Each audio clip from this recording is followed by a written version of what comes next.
በሀገራችን የኪነ ጥበብ ኢንዱስትሪ ውስጥም የሚገኙ አርቲስቶች እንዲሁም በማህበራዊ ሚዲያ የምናውቃቸው ዘፋኞች በተለያዩ አጋጣሚ መነጋገሪያ ሲሆኑና አጨቃጫቂ ነገሮችም ሲያደርጉም ማየት የተለመደ ነገር ነው።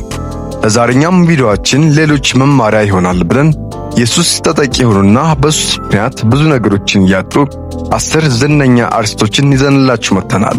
ውድ ቤተሰቦቻችን በዚህ ቪዲዮ ዓላማ የሰዎችን ደካማ ጎን አጉልቶ ማሳየት ሳይሆን የሌሎች እንዲማሩበት ተብሎም የተዘጋጀ መሆኑን ከወዲሁ እንድትረዱልን እናሳስባለን። እነዚህ በዝርዝራችን የያዝናቸው ዝነኞች ለሕዝብ ቅርብ ከመሆናቸውም የተነሳ ብዙ ነገራቸው ስለሚታወቅና አርቲስት የሕዝብ ነው ስለሚባል እንጂ በአሁኑ ሰዓትም በተለያዩ ወጣቶች ምክንያትም በሱስ ተጠቂ እንደሆኑም የሚታወቅ ነገር ነው። በዝርዝራችን ውስጥም በስንቱ የተባለው በኢቢኤስ ቴሌቪዥን የሚተላለፍ በነበረው ሲትኮም ድራማ ላይም ሙሌ የተባለውን ገጸ ባህሪ በመወከልም የሚጫወተው ዮሐንስ ተፈራ እስከ ሬጌ ሙዚቃ አቀንቃኙ ጃሉድም እንዲሁም ከጥቂት ጊዜ በሞት የተለየነው ተወዳጅ ተዋናይ ታሪኩ ብርሃኑ ባባ እንዲሁም ድምፃዊት እጅጋየሁ ሽባባው ወይም ጂጂ ሌሎች በርካታ ያልተጠበቁ አርቲስትም ተካተዋል። በዝርዝራችንም አስገራሚ ሁኔታ ወጣቷም ቲክቶከር ፊዮናም ተካታበታለች። እናንተም ለቻናላችን አዲስ ከሆናችሁ ሰብስክራይብ እና ላይክ እያደረጋችሁ ቤተሰብ ይሁኑ እያል እኔ ወደ መሰናዶዬ አለፍኩ። 10ኛ ደረጃ ላይ የተቀመጠው ዮሐንስ ተፈራ ከረጅም ዓመታት በፊት በኢትዮጵያ ቴሌቪዥን በሚስተላልፈው ዳናና የተለያዩ የሀገራችን ፊልሞች ላይም በብቃትም ሲተውንም እናውቀዋለን። ይህ አርቲስት የሱስ ተጠቂ ከመሆኑም የኢትዮጵያ አርቲስቶች መካከልም አንዱ ነው። ምንም እንኳን የሰው ልጅ እድሜ በጨመረ ቁጥርም የፊቱ ገጽታ እንደሚቀያየር ቢታወቅም የአንዳንዱ ሰው ለውጥ ግን በጉልህ ይታወቃል። በተለይም የሲጋራ ሱስ ያለባቸው ሰዎችም የፊት ገጽታቸው ቶሎ ሲቀየርም የማየትና ያረጀ ሰውም ሲያስመስላቸው ማየትም የተለመደ ነገር ነው። ዮሐንስም ለውጥም ለገጸ ባህሪ ተብሎ በሜካፕ የተቀየረ ነገርም ሳይሆንም ሱሱ ያመጣበትም ለውጥ እንደሆነም በመረጃችንም አረጋግጠናል። ጠርኛ ተስፉ ብርሃኔ በሱስ ተጠቂ አርቲስቶች መካከልም አንዱና ዋነኛው ነው ብንልም ማጋነን አይሆንም። ሆኖም ግን ለብዙዎቻችን ምሳሌ የሚሆን መልኩም ከሱስ ሊላቀቅም ችሏል። በሱስ ምክንያት ከ10 ዓመታትም በላይ ሲሰቃይ የቆየው አርቲስት ተስፉ ብርሃኔ ከሱስ የተላቀቀበትን መንገድም እንዲህ ሲልም ምስክርነቱን ሰጥቶም ነበር። ቃጥላ ቅድስት ድንግል ማርያም የተባለችውን ገዳም መጀመሪያ ላይ ሳያት አልሳበኝም ነበር። አጥማቂውንም ሳየው አልሳበኝም ነበር። ይህንን አድርግ የነበረው ግን በውስጤ የነበረው እርኩስ መንፈስ ነበር። ከዛ በኋላ ግን ደጇን ረግጬ ከተመለስኩ በኋላ ግን መቃም አልቻልኩም ነበር። በሌላኛው ቀን ሚሊዮን ብርሃኔ ወይም ጭባው በድጋሜ ወደ ቅድስት ድንግል ማርያም እንድሄድም ለመነኝ። እኔም በድጋሜ ሄድኩኝ። ከዛ በኋላ ደግሞ ብዙ ሰዎችን ሲፈወሱ አየው። በሽተኞች ሲፈወሱ አይናቸው የማያያቸው አይናቸው ሲበራላቸው ተመለከትኩ። ቦታው የታምራትና የተባረከ ቦታ መሆኑን አመንኩኝ።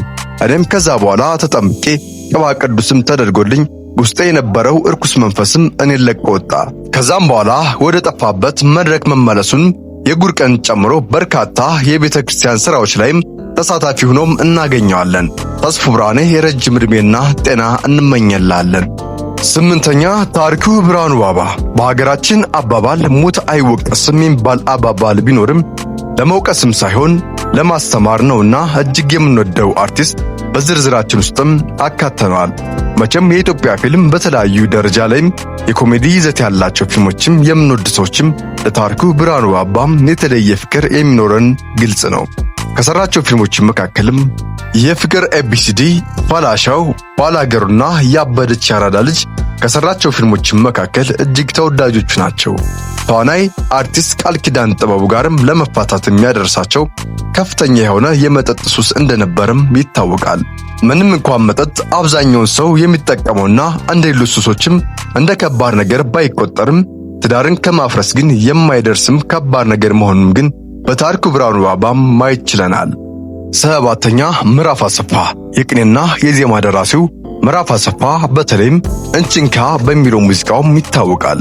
የፊቱን ገጽታም ስንመለከትም የሱስ ተጠቂ ነው ብለን መናገርም ቢከብድም ምዕራፍ ግን በከባድ የሲጋራና የጫት ሱሰኛ እንደሆነም ከቅርብ ሰዎችም በማወቅም ችለናል። እንደሚታወቀው ጫትም ሆነ ሲጋራ የሰውን ሕይወትም ከማበላሸትም የራሱንም አስተዋጽኦ ቢኖራቸውም የሁለቱም ሱሶች ጣምራ ተጠቂ መሆን ግን በጣም ከባድ ነው። ብዙ ጊዜ እንደሚታወቀው አንድ ሱስ ወደ አንዱ ሱስም ከፍተኛ ምሪት እንዳለውም ይታወቃል። 6ኛ እጅጋየሁ ሽባባው ወይም ጂጂ። የሀገራችን ካሉ ሴት ድምፃውያን ደረጃ ብናወጣም ያለ ጥርጥር ቀዳሚነቱን ድርሻ የምትይዘው እጅጋየሁ ሽባባው ወይም ጂጂ ናት። ማንም ሰው ድምፃዊ ጂጂ ላይም ጥያቄ ማንሳት የማይችልበት መልኩ ጂጂ በጣም ጎበዝ ድምፃዊ ናት። የሽባባው ቤተሰብ የሆነችው በባህር ዳር ከተማም ተወልዳ ያደገችው ጂጂ ይህን የሙዚቃ ኢንዱስትሪ ላይም ከፍተኛ ተጽዕኖ ማሳደር አለመቻሏም እንደ ምክንያት የሚጠቀሱ የገባችበት ሱስ ህይወት ነው። ሌላው ፈረንጅ ባል ሙዚቀኛ ባል አግብታ ሲሆን በዚህ ባለቤቷ አማካኝነት ነበር ወደ ሱስ ህይወትም ልትገባም የቻለችው። ሱስ ሲገቡበት በጣም ቀላል የሆነ ነገር ቢሆንም አንዴ ከገቡ በኋላ ግን ለመውጣት በጣም አስቸጋሪ የሆነ ነገር መሆኑም ይታወቃል። የሱስ ባመጣባት ጣጣ ምክንያትም ወደ ሙዚቃው ዓለም ሳትመለስ ቀርታለች። እንዲሁም ደግሞ ከዓመታት በፊትም አንድ አሜሪካዊ ጎዳና ላይም እንደተገኘችም ራሷንም ጥላ እንደተገኘችም በቅርብ የወጡ መረጃዎችም ያመለክታሉ። 5ኛ ሳምሶን ታደሰ ቤቢ።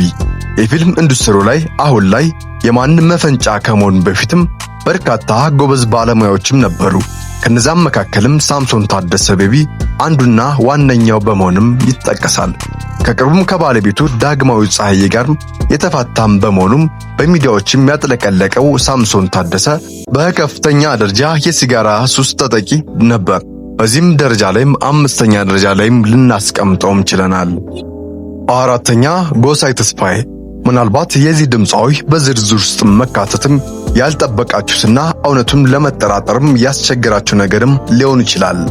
ነገር ግን ተወዳጁ እጅግ ውብ የሆነ ድምፁ የሚታወቀው ጎሳይ ተስፋዬ የጫት ሱስ ተጠቃሚ እንደሆነም የቅርብ ካሉ ሰዎችም ለማረጋገጥም ችለናል። ምንም እንኳን በዚህ ሱስ ጉዳይ የደረሰበት የከፋ ነገር ባይኖርም የሱስ መካከል ነገር ግን ምንም ጥቅም የለውምና በዝርዝራችን 4ኛ ደረጃ ላይም ሊቀመጥም ችሏል። ውድ ቤተሰቦቻችን ቀጥሎ ከ1 እስከ 3 ወደ ያዝንላችሁ አርቲስቶች ከመሄዳችን በፊት የእናንተን ቻናላችን ሰብስክራይብ እና ላይክ እንድታደርጉም በትህትና እንጠይቃለን። እኔ ቀጥል። 3ኛ ጃሉድ አውል። የሙዚቃ የግጥምና የዜማ ደራሲ ላይም ጎበዝ እንደሆነ ከማንም ባልተናነሰ መልኩ እንዲሁም ከፍ ባለ መልኩም ችሎታው እንዳለው የሚመሰከርለት ጃሉድ አውል የራሱን የሙዚቃ አሻራ በኢትዮጵያ ሙዚቃ ኢንዱስትሪ ላይም ማሳረፍ የቻለ ሰው ነው።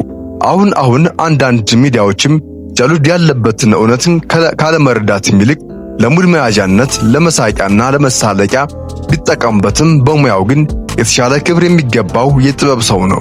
ካለበት አደገኛ ሱስም የተነሳ ሰውነቱ ከስቶና ተበሳቅሎ መንገድ ላይም የአእምሮ ጤነኛ ችግር ያለበት ቢመስልም ሁላችንም ጃሉድ ያለበት ሁኔታ በማሰብና ወደ ቀድሞ ህይወቱ እንዲመለስም ተረባርበን ጤናውን ብንመልስለት ባይ ነኝ። 2ኛ ቲክቶከሯ ፊዩና። ይህ መረጃ አስደንግጧችሁም ሊሆን ይችላል። ስለ ጉዳዩም ግን በሌላ ሰፋ ያለ ቪዲዮ እንመለስበታለን። እንድንመለስበት ከፈለጋችሁም ኮሜንት ሳጥን ላይም አጋሩኝ ሐሳባችሁን። ገና በለጋ ዕድሜዋ ላይም የምትገኘውና ውብ ከሆኑ ቲክቶከሮችም መካከልም የምትመደበው ፊዩና በያዝንላችሁ ሁኔታ የሱስ ተጠቂ እንደሆነችም ከአንደበቷ ታማኝ መረጃዎችም መስማት ችለናል።